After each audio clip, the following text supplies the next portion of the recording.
12 Golden Age actors built like tanks, 100% natural strength. They weren't just movie stars, they were carved from myth itself, living monuments of muscle who ruled the silver screen like bronze gods. Long before protein shakes, steroids, or Photoshop, these men forged their bodies the hard way, under scorching suns, in sweat-soaked gyms, through the relentless grind of discipline and sport. They stood as gladiators in tuxedos, matinee idols who could crush a villain with a single blow or sweep a damsel effortlessly into the air. Their power wasn't an illusion. It was real, it was raw, and it became legend. This is the story of old Hollywood's most sculpted icons, the Iron Men who turned muscle into myth and built a legacy that still flexes through time. Steve Reeves. Steve Reeves wasn't just Hercules on the screen, he was Hercules walking among us. Long before superheroes dominated the box office, Reeves embodied strength and grace in a way that seemed sculpted by the gods themselves. Born in Montana in 1926, he transformed from a lanky farm boy into one of the most admired natural bodybuilders of his time, seizing the Mr. Universe crown in 1950. Yet the stage was only the beginning. His true destiny was cinema. When Italian filmmakers went searching for the perfect Hercules, Reeves stepped into the role as if he had been carved out of myth itself. In Hercules, 1958, and Hercules Unchained, 1959, his towering physique, noble presence, and calm authority mesmerized audiences across the globe. Unlike countless musclemen before him, Reeves blended size with symmetry, brute power with elegance. Off-screen, his discipline was legendary. He refused shortcuts, training naturally and living as a model of dedication. Every feat of strength you saw was real, no digital tricks, no illusions. He inspired millions, not just to admire greatness, but to chase it within themselves. To this day, Steve Reeves remains the golden ideal of a Hollywood strongman, larger than life, yet entirely real. A timeless legend forged in flesh and stone. Reg Park. Reg Park wasn't just a bodybuilder, he was a legend carved from steel and grit. If Steve Reeves opened the gates as Hercules, then Reg stormed through them like a titan. Born in Leeds, England, in 1928, Park was already a natural athlete before he discovered bodybuilding. Post-war hardship forged his discipline, and from that furnace he built a physique so massive, so impossibly powerful for its era, that he seemed almost superhuman. Broad shoulders rose like fortress walls. His arms were sculpted steel. His presence could silence a room. Crowned Mr. Universe 3 times, Park soon turned his strength toward the silver screen. When Italian cinema demanded a demigod, he answered without hesitation, starring in Hercules and the Captive Women, 1961, and a string of epic sword and sandal films. He didn't just look like Hercules. He embodied him. His performances radiated raw power, but always carried a sense of dignity and nobility. Yet Park's greatest role wasn't on film, it was in the gym. He became a mentor, a visionary, and most famously, the man who lit the fire in a young Arnold Schwarzenegger. His philosophy was brutally simple: lift heavy, train relentlessly, and live with purpose. Reg Park wasn't just a champion. He was strength personified, not only in body, but in spirit. Gordon Scott. Gordon Scott, Tarzan with the soul of a warrior. By the mid-1950s, the jungle had a new king, and he didn't just swing from vines. He ruled the screen with raw strength and commanding presence. Born in Portland, Oregon in 1926, Scott was a former lifeguard whose towering 6 feet 3 inches frame and athletic build caught Hollywood's eye. When he stepped into the role of Tarzan, he redefined the legend. Gone was the grunting, savage wild man of old. Scott's Tarzan was intelligent, articulate, and fiercely protective, a hero who could think as sharply as he could fight. His body, carved through years of discipline, wasn't for show. Whether wrestling crocodiles in muddy rivers or gliding through the jungle canopy, Scott performed his own stunts with the grace of an athlete and the confidence of a champion. And when the vine-swinging days ended, he carried that same power overseas. In Italy, the booming sword and sandal era welcomed him as a gladiator, a figure seemingly born to wield armor and steel. From jungle hero to ancient warrior, Gordon Scott remained larger than life, a man who looked as though he had stepped straight out of an adventure novel and onto the dazzling stage of old Hollywood. Johnny Weissmuller. Johnny Weissmuller wasn't just an Olympian, he was the man who turned speed and strength into legend. Long before he ever cried out as Tarzan, Weissmuller was rewriting the record books. Born in 1904 in what was then Austria-Hungary, he rose from a poor immigrant background to become the fastest swimmer the world had ever seen. By the time he retired, he had collected 5 Olympic gold medals, a bronze, and shattered more than 60 world records, an athletic dominance that made headlines across the globe. Hollywood couldn't resist. In 1932, the cameras rolled and Weissmuller stepped into the loincloth of Tarzan, instantly transforming into the definitive face of Edgar Rice Burroughs' jungle hero. With his towering chest, rippling muscles, and natural grace, he didn't just play Tarzan, he embodied him. His iconic jungle yell echoed through theaters and became one of cinema's most unforgettable sounds. For 12 films, audiences watched in awe as Weissmuller swung from vines, dove off cliffs, and battled beasts without ever relying on a stunt double. Off-screen, he carried the same calm confidence that defined his characters.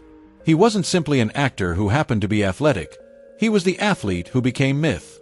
To this day, Johnny Weissmuller is remembered not as one Tarzan among many, but as the Tarzan, the Olympic champion who brought raw power, elegance, and timeless legend to the silver screen. Buster Crabbe. Buster Crabbe wasn't just an actor. He was the all-American hero who conquered land, sea, and even the stars. Born in 1908 in Oakland, California, Clarence "Buster" Crabbe first made his mark as a world-class swimmer, chasing the wake of Johnny Weissmuller and seizing Olympic gold in the 400-meter freestyle at the 1932 Los Angeles Games. With his powerful frame and natural charisma, Hollywood quickly came calling. On screen, he embodied adventure itself. He swung through the jungle as Tarzan in Tarzan the Fearless, 1933, but it was in the cosmos where he achieved immortality, becoming Flash Gordon and Buck Rogers, 2 of science fiction's most enduring champions. Muscular, confident, and impossibly bold, Crabbe was the hero who could wrestle beasts, outwit cosmic villains, and still flash that mischievous grin that sent audiences cheering. His genius was versatility. Whether clad in a loincloth beneath the jungle canopy or holstering a ray gun in the far reaches of space, Crabbe radiated the same heroic command, an aura forged through discipline, sport, and sheer willpower. To millions of moviegoers in the 1930s and 40s, Buster Crabbe wasn't just an actor. He was adventure personified, living proof that a true champion could triumph not only on Earth, but among the stars. Charles Atlas. Charles Atlas wasn't just a man. He was a movement. Long before gyms, protein shakes, and fitness influencers, one immigrant boy dared to reshape himself into living sculpture. Born Angelo Siciliano in Italy in 1892, he came to America small, frail, and often bullied. But instead of surrendering, he found inspiration in the statues of ancient Greece, stone figures carved in perfect proportion, and vowed to match the muscle for muscle. Through relentless determination and his revolutionary, dynamic tension method, Atlas transformed himself into a figure of raw power and timeless grace. By the 1920s, he was crowned the world's most perfectly developed man. Yet his fame wasn't just about size, it was about balance, elegance, and a body that looked as though it had stepped down from marble pedestals. Hollywood embraced him, not as a star actor, but as a living symbol. He appeared in films, promotional reels, and most famously, in mail-order ads promising ordinary men they too could become extraordinary. His legendary 97-pound weakling comic strip became one of the most iconic advertisements of the century. Charles Atlas didn't simply sell muscles, he sold hope. He made strength, confidence, and discipline feel attainable for anyone willing to fight for it. In an age of illusion and spectacle, Atlas stood apart as the real deal. A man who turned muscle into a myth, and myth into a legacy. Victor Mature. Victor Mature wasn't just another Hollywood leading man. He was a towering presence, a colossus built for the sweeping grandeur of biblical epics. Born in Louisville, Kentucky in 1913, Mature carried a broad-shouldered frame and a brooding intensity that made him impossible to ignore. While the silver screen was filled with slender, polished matinee idols, Mature looked like he had stepped straight out of a legend. His breakthrough came in the 1940s, but it was the spectacle-driven historical blockbusters of the late 40s and 50s that revealed his true power. In Samson and Delilah, 1949, he didn't just play the strongman. He embodied him, fusing raw physicality with theatrical flair. Even amid towering sets and teeming crowds, Mature commanded the screen the moment he appeared. Yet his appeal went beyond sheer muscle. Behind the smoldering looks and heroic poses was a sly charm, a self-awareness that gave his characters humanity. Whether breaking chains, lifting swords, or staring down entire armies, Mature carried himself with the confidence of a man born to fill colossal frames. In an age when Hollywood worshipped spectacle, Victor Mature stood quite literally above the rest, an unforgettable giant whose presence turned every role into legend. Rory Calhoun. Rory Calhoun, the cowboy built like a prizefighter. He looked as if he'd been lifted straight from the pages of a pulp western, tall, broad-shouldered, and chiseled from the same rugged stone as the frontier landscapes he roamed on screen. Born in Los Angeles in 1922, Calhoun's life was as untamed as the roles he later played, working ranches, breaking horses, and living hard long before Hollywood ever pointed a camera his way. His athletic build and natural command in the saddle made him every director's dream for the golden age of westerns. Breaking into films in the late 1940s, he quickly became a staple of the genre, riding through hits like The Silver Whip and The Texan Meets Calamity Jane. With his rangy frame and powerful chest, Calhoun made every brawl, gunfight, and galloping chase look startlingly real. Yet, it wasn't just brute force that drew audiences in. Beneath the muscle was a quiet charisma, a kind of easy confidence that allowed him to slip seamlessly between the roles of ruthless outlaw and noble drifter. To audiences of the 1950s, Rory Calhoun wasn't just acting the part of a cowboy hero, he was one. The kind of man you could believe would ride into a dusty town, face down danger, and ride out again without a scratch. For a generation raised on Western dreams, Calhoun embodied the real deal. Glenn Morris. Glenn Morris wasn't just an athlete, he was a force of nature, the kind of man who seemed carved out of raw strength and sheer determination. Born in the humble farming town of Simla, Colorado, in 1912, Morris grew up with a grueling rhythm of hard labor. Every chore built muscle, every sunrise to sundown task forged endurance. By the time he stepped onto the track, he was already molded for greatness. The decathlon, that brutal test of speed, stamina, and willpower, became his battlefield, and he dominated it. In 1936, under the tense glare of Berlin's Olympic Games, Morris delivered a performance for the ages. With unmatched grit and grace, he seized gold, shattered the world record, and earned the crown of the world's greatest athlete. His triumph wasn't just personal, it was a beacon of American pride in a politically charged arena. Hollywood couldn't resist.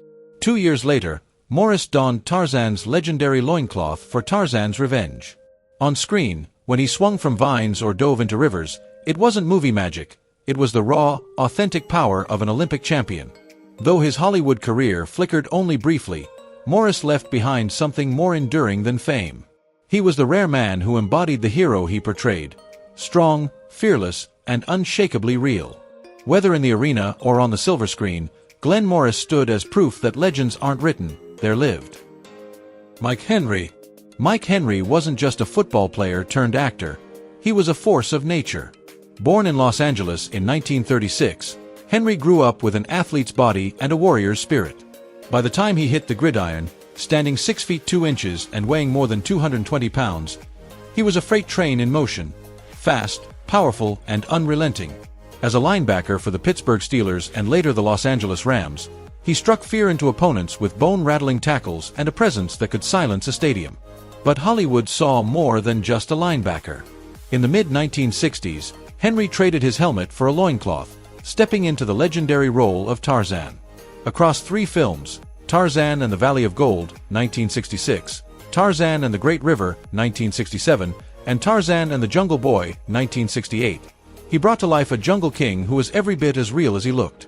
Broad-shouldered, square-jawed, and carved like stone, Henry's Tarzan radiated primal strength. Yet he layered that raw power with something deeper, a quiet intelligence, a noble calm, and the commanding authority of a man at home in the wild. When he swung through the vines or plunged into raging rivers, audiences didn't just watch a performance. They believed. Off-screen, Henry carried the same discipline, toughness, and integrity that made him a gridiron legend. Respected by co-stars and crews alike, he embodied the rare crossover of athlete and actor who could dominate both fields with authenticity. Though his time as Tarzan was brief, Mike Henry's portrayal remains one of the most physically commanding and unforgettable in cinematic history, a true titan of both the football field and the silver screen. Johnny Sheffield. Johnny Sheffield. From Jungle Boy to screen adventurer, his life unfolded like a reel of celluloid magic. Audiences first met him as a wide-eyed child, then watched as he transformed into a fearless young man, always surrounded by vines, rivers, and the wild heart of the jungle. Born in Pasadena, California in 1931, Sheffield was already strong and daring when Hollywood came calling. At just 8 years old, he beat out hundreds of hopefuls to land the role of boy, Tarzan's adopted son, in Tarzan Finds a Son. 1939. Even as a child, Sheffield carried a striking physicality. Compact and muscular, he climbed trees, swung from vines, and dove headfirst into roaring rivers with the ease of a natural stuntman. Alongside Olympic champion Johnny Weissmuller, he wrestled wild animals and delivered some of the most thrilling action sequences of the Tarzan series. Fans adored the on-screen bond between Tarzan and Boy, and over the course of 8 films, they watched Sheffield grow into a tall, athletic teenager, Hollywood's very own jungle prodigy. But when Tarzan's saga closed, Sheffield wasn't ready to leave the wilderness behind. In 1949, he stepped into the spotlight as Bomba the Jungle Boy, this time not as a sidekick but as the leading man. Across 12 films, he embodied the ultimate jungle hero, lean, tanned, agile, and utterly convincing as someone born to brave danger. Whether leaping into crocodile-infested waters or slashing through dense undergrowth, Sheffield made every feat look effortless. By his mid-20s, he quietly walked away from Hollywood, closing a chapter most actors could only dream of. Yet his legacy endures.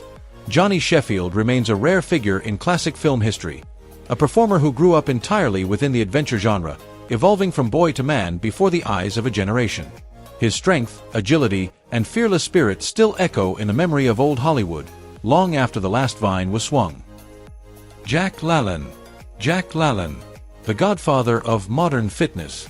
Long before the age of protein powders, workout apps, and mega-chain gyms, there was one man who carried physical fitness into America's living rooms and etched it into the nation's conscience.